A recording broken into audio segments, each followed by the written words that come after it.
Good morning. Thank you all for being here. What a difference a year makes. Last year, about this time, we were talking about how tough the economy was going to be for us here in the state of Indiana. It's been a reverse of fortune, and when it comes to looking at where we are in regards to our closeout. A forecast, remember, a forecast is a forecast that now we're talking about a year ago, so we're talking about over $1 billion in revenue loss and deficiencies. However, with this fiscal year, we're looking at forecasts that we're going to have about $600 million in regards to the forecast of this year, $600 million or more than what we anticipated. And one thing that happened last year when we built a budget as a whole, a budget that I did not vote for, we looked at cigarette tax and some other issues that were there. The bottom line is that with the combined surplus that we have in the state of Indiana, we will have about 25% more now than what we really need to run our state budget. We should look at those resources now of addressing, we funded K-12 education below inflation rate. CCDF dollars were cut. And a lot of other programs for the human infrastructure were not funded. So, we have had discussions over the years about moving dollars right now versus waiting till the budget process occurs, because we can do it now. The State Board of Finance, which is comprised of the budget director, the treasurer, and the comptroller, can do it now. They've done it before. So I think what we feel like from our perspective in regards to K-12 education, teachers are being ripped. They've been laid off in the IPS, Hamilton County, other school corporations, and we need to address those concerns. Muncie school corporations are laying off individuals. Referendums are at the highest rate we've ever had here in the state of Indiana. Everyone's doing a referendum because of the shortfall of what we've done in regards to Senate Bill 1 from last year, 2 years ago.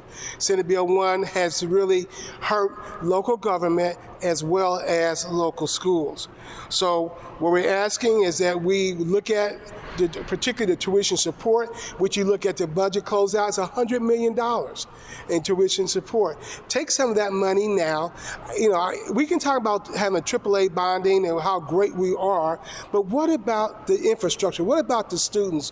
What about those parents that need CCDF to go to work to help contribute to the taxes that we have, income taxes and corporate taxes, et cetera, that we have here in the state of Indiana?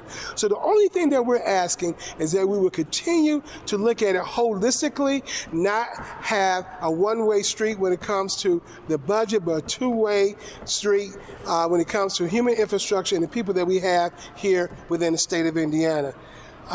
That's where we are right now. We hear a lot about affordability. That's affordability. We cannot continue to talk about affordability up here when the right hand and the left hand do something else and not really addressing affordability. So again, ladies and gentlemen, thank you all for being here, and that's our opening statement and when it comes to what we're doing. Question. With the extra money, should these put into existing programs, or should we take care of one-time expenditures? Because obviously, once you start going down the road, you just put yourself in a situation where you got money problems down the road. Which question? Yeah, I'm sorry. With the surplus, yes. Should it go to ongoing programs or just used for one-time programs? It should be going to programs that take care of us, Hoosiers in general. Look, we have, by the end of the other fiscal year, we will have almost a $6 billion surplus. These are real numbers. These are numbers that they did not anticipate. We're in a K economy. The K economy is a letter K and upward. You got AI, data centers, everything erupting here in Indiana. And then at the bottom, people are still struggling. People are still trying to figure out what they can do in regards to food and everything. So the question is, we should invest in what we have now to take care of those needs, and then look at where we are in the near future. I think our economy is going to continue to grow expeditiously in the next 18 months to 2 years. Representative, what is your response to the governor announcing announcing that the state would end race and sex-based contracting preferences. Does not sit well with me or other members of my community or the community in general. I think when we talk about what he's trying to do, and remember, this is not just a light switch. This has been brewing ever since he's been in the office. And, you're going to get rid of DEI, talking about MEI, merit, but to me, it's me and I. From my perspective, that's what he's talking about, me, my folks, and who I like, and I. And DEI has really benefited a lot of individuals, and mostly white women. But he carved out the veterans. He don't want to upset the veterans. So here we go, so now what he's doing is pitting the veterans, which is a lower in population, to women and to minorities. So I think it's horrible, but if you listen and watch his steps over the last 18 months or so, that is part of him. If I might. Go ahead. As an attorney? As a lawyer, first of all, the headline of the governor's announcement about the minority opportunities is incorrect. It says there are preferences. We have no preferences in the law. We have goals. So there is no company that was told you don't get the preference, or no company that was told you get this job solely because you're minority. So let's start with that. But more importantly, just go to page 35 of the learned report from the Attorney General, and it makes two important points. First of all, there hasn't been a single lawsuit in close to 40 years by any business saying that they were hurt by this law, okay? So no court cases. The second thing, the opinion goes on to say that the legislature is guilty of doubling down on these alleged preferences and can't be trusted. So the governor, taking a page from Washington, we now have an imperial governor, says, you passed a law, I won't enforce it. You courts didn't act on it, I will act on it. So in the Braun administration, there seems to be no room for the legislature, no room for the courts. Okay? That's the critical. Just read page 35, and he managed to insult the two institutions that are supposed to deal with this issue. He can't count on the legislature, he can't count on the courts, so he just repeals a law. How many other laws does he not like? And he's going to set up a whole new system for giving, support. He has no such authority. It is the wrong direction. It is taking over an imperial kind of attitude. That's got to be stopped. That's critical. So I wanted to mention that. On the other side, and my language is a little different than Brother Porter's, not one thing was said in all the fiscal discussions about investing in our people. Not one word. And critically, in the announcement from the Comptroller and others, there's a very badly written paragraph on the first page that points out $2 billion less federal money is coming into this state. That's the point. Are we going to cover those losses? What we're doing is doubling down. Uncle Sam cuts Medicaid, we cut it further. Uncle Sam cuts education, we cut it further. The choice should be to invest in these long-term basic programs, Medicaid, preschool, certainly K through 12, and do that. The last comment on this soliloquy is look at whose money was reverted, meaning what groups didn't spend their budget and gave the money back in. The biggest givers are the universities and the schools. How's that? They're the biggest donors to the surplus. That's who we should take the money from. And on a trivial but personally important note, the legislature gave up around $3 million. We have no staff on education. We have no staff dedicated to roads. We're a part-time body dependent on advisors. We have no advisors, but we gave money back so the governor could announce this wonderful surplus. I don't want to play that game anymore. And on the issue of DEI and women minority preference businesses, do you see a possible political sort of pushback on all this with the election coming up in several months, and this maybe motivate some Democrats or folks in urban areas who haven't necessarily been motivated to come out and vote and show their display? Well, I'm not giving political advice to Mike Braun, so that's not what I'm here for. So he can do what he wants to do. By the way, it's necessary to say, who were the victims of this law? Nobody sued saying they were a victim. So is the victim the white race? Is that what we're talking about? Is this just another symptom of white nationalism? To pretend that we have laws that hurt white people in at large, nobody individual, nobody's gone to court, nobody says they've been hurt, but we'll pretend that the race has been hurt. You might notice that I happen to belong to that race. I don't need his help. I don't need to pretend there was no history of racism in this country. Read on in that opinion. They basically decree that if there was racism when we passed these laws in the 80s about, goals, if there was, it's gone. Read it. If you believe there was no racism in the 80s and that it's gone completely now, although it never was, you're in fantasy land. Yeah. And the whole point, this is another way of economic suppression, okay? Just like education suppression at times, as well as looking at the jobs that we need to create. 3 or 4 years ago, we passed legislation talking about that there might be voter fraud. Y'all remember that, those of you who've been around. No case of voter fraud. Nothing. Zero. Nothing ever came forth. But we as a General Assembly passed something against voter fraud. It didn't exist. Here we are again. We want to manufacture an issue out there that really isn't there for their greater greed. Bottom line, greed. The governor suspended the gas tax through the beginning of August. Yes. Any further suspension would require legislative action. Mm-hmm. Is that something you guys would support? Are we in a financial position?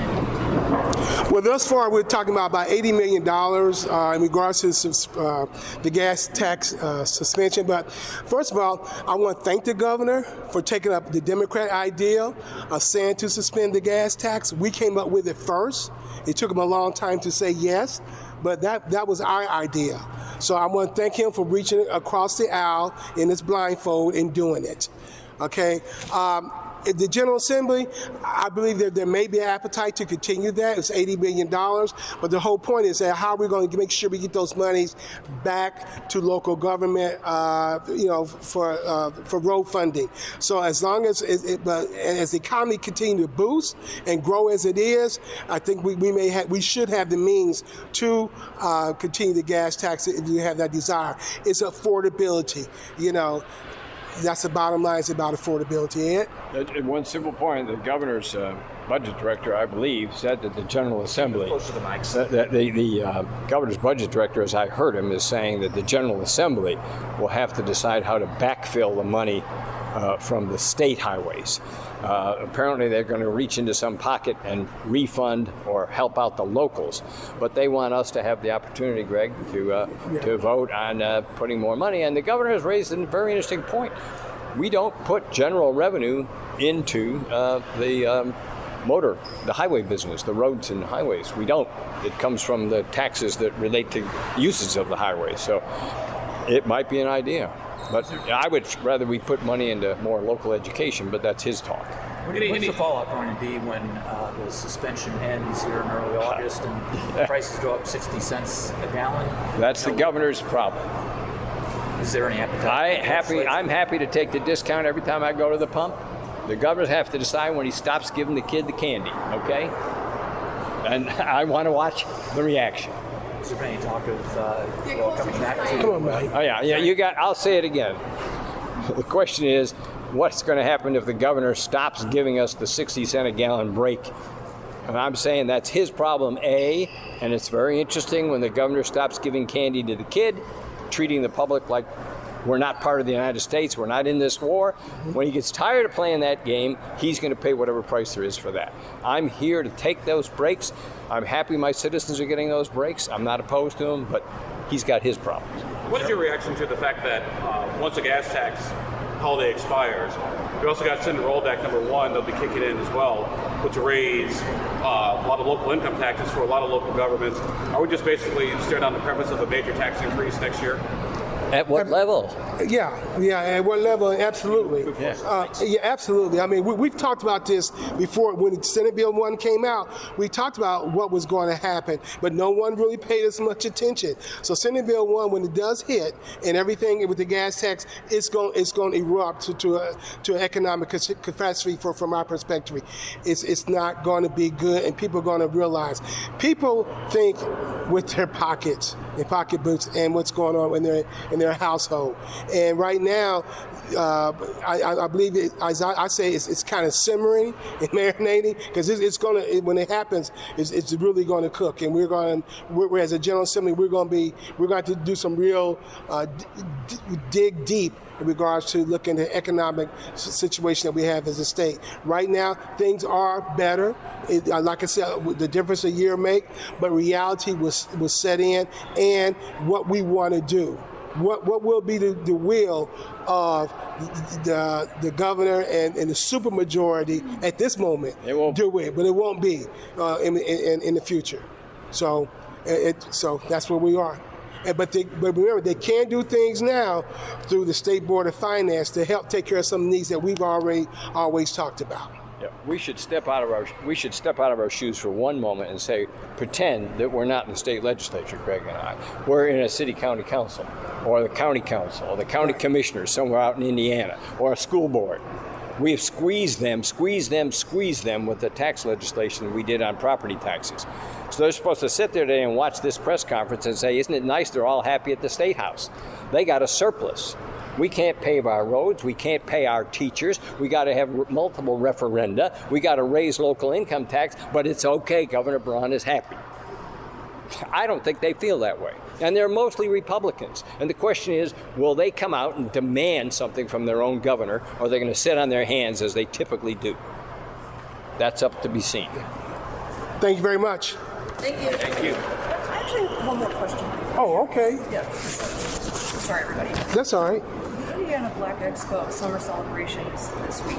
Yes. What would you say to minority business owners and women business owners who are watching what unfolded this morning and they feel like the state is pulling the rug out from underneath them? Well, Hannah, thank you for that question. The first thing I said was, welcome to the Indianapolis for Indiana Black Expo. It's the governor's gift to you to say you don't matter. But and even yesterday on Monday, there was a meeting with the mayor of Indianapolis had their business meeting, minority business breakfast on Monday. And on yesterday or this morning, 48 hours later, you don't rate. It's disheartening. We're part of this community. Women and minority-owned business are part of this community. We contribute, to the economy. We don't take, we contribute. So I don't understand why this governor feels like we're anchored in regards to this. We do the work. We pay the taxes. And we help build our own communities, and we go to school. We do things. We're full partners. We're not part-time partners when it comes to businesses, and particularly Black Expo, what they're doing this week, starting off last week with the ecumenical services with Senator Warnock that was here. And to talk about economics, which is very important to all of us, and moving forward like that. So the health fairs there. We talk about health disparities. We just feel like for him to do it this time doesn't really surprise me. It's all about timing and maybe I got you moments, but we're not going to be got. We're going, we're made to fight back, and as community leaders, as well as business leaders in this community, we will fight back either way that we have to. I appreciate the comment and the question. Thank you. Thank you so much.